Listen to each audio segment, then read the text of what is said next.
Halo Happy Investor, bertemu kembali dengan NH Korindo Sekuritas. Kali ini kita akan membahas salah satu calon emiten yang akan segera melantai di Bursa Efek Indonesia, yaitu PT Ketrosden Trias Mitra Tbk, kode sahamnya KETR. Oke, company profile ya, kita bahas sedikit. Jadi PT Ketrosden Trias Mitra atau perseroan melakukan sejumlah kegiatan usaha, yaitu sebagai perusahaan yang bergerak di bidang infrastruktur jaringan telekomunikasi, jasa pemeliharaan dan pengelolaan kabel komunikasi, dan menjual sistem komunikasi kabel serat optik laut atau terestrial. Lebih detail, KETR, kode sahamnya, melakukan kegiatan usaha utama sebagai berikut: konstruksi sentral telekomunikasi, yang kedua perdagangan besar peralatan telekomunikasi, dan yang ketiga aktivitas telekomunikasi tanpa kabel. Selain kegiatan utama, perseroan juga dapat melakukan kegiatan usaha penunjang sebagai berikut. Yang pertama, aktivitas penunjang angkutan perairan lainnya, dan yang kedua, aktivitas penyewaan dan sewa guna usaha tanpa hak opsi alat transportasi air. Ini company milestone dimulai dari tahun 1994 hingga saat ini di tahun 2022. Dengan sejumlah klien, diantaranya Indosat dan Excel Axiata.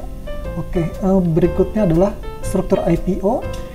Jadi perseroan menawarkan jumlah saham yang ditawarkan dalam IPO ini sebanyak 426.200.000 lembar saham dengan presentasi IPO 15% dari modal ditempatkan dan di store penuh setelah penawaran umum dengan nilai nominal Rp100 per lembar. Harga penawaran indikasi ya, ini Rp246 sampai Rp360 per lembar. Dari sini kita bisa dapatkan nilai IPO maksimal senilai 153 miliar 432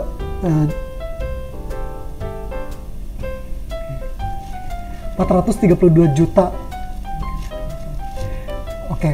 Berikut struktur IPO. Dari sini jadi perusahaan menawarkan sebanyak 426.200.000 lembar.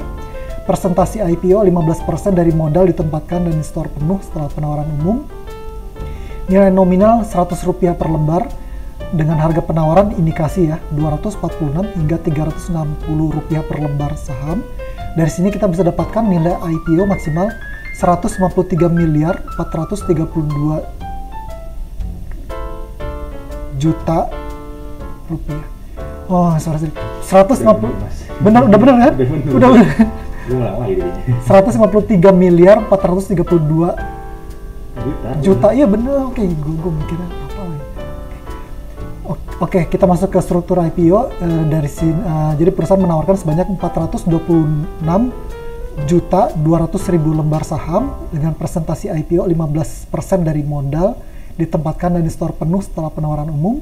Nilai nominalnya Rp100 per lembar. Harga penawaran indikasi ya Rp246 sampai Rp360 per lembar.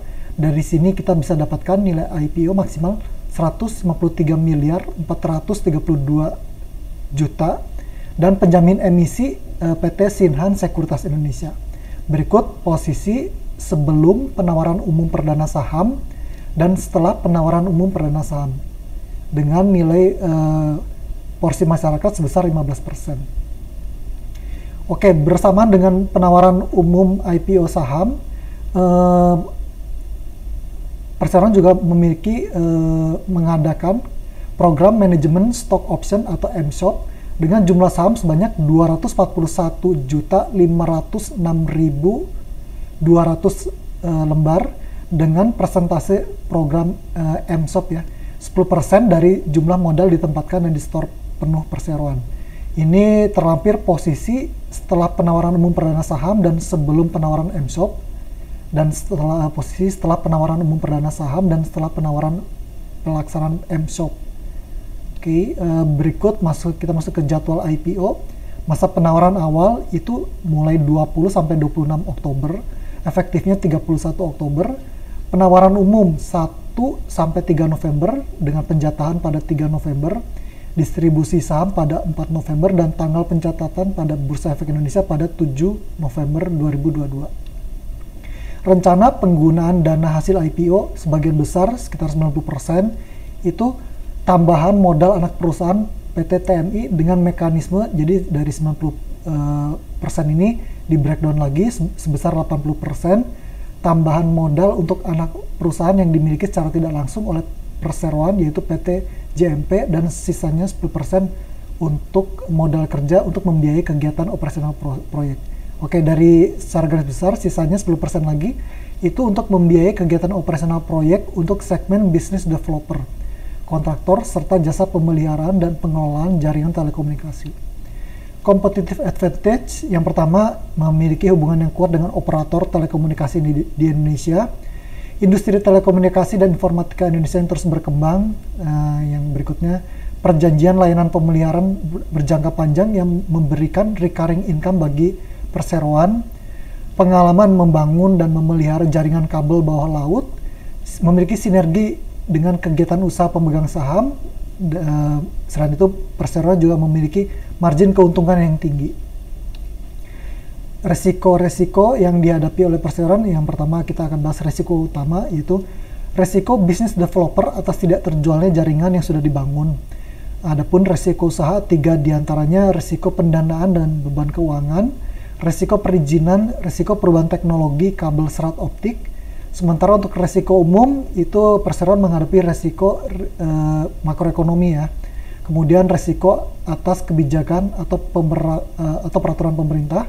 Berikutnya resiko tuntutan atau gugatan hukum. Sementara untuk resiko bagi investor, itu adanya resiko pada kondisi pasar modal Indonesia yang dapat mempengaruhi harga dan likuiditas saham, risiko fluktuasi harga saham, dan risiko tidak likuidnya saham yang ditawarkan pada penawaran umum perdana saham. Key financial highlight, kita masuk ke ikhtisar neraca keuangan. Ini data per 30 Juni 2022.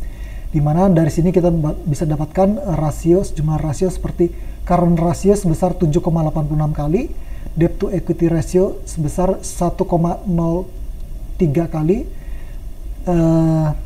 DAR-nya, rasio DAR-nya sebesar 0,51 kali, interest coverage-nya 2,54 kali, DSCR 3,74 kali.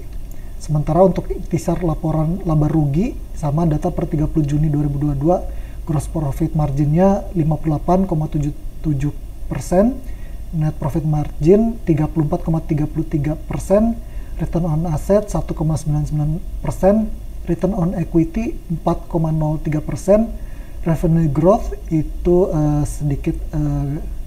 sedikit menurun ya, 22,47%, sama pada gross profit growth itu menurun ya, 22,51%. Oke, demikian untuk presentasi calon emiten kali ini. Terima kasih.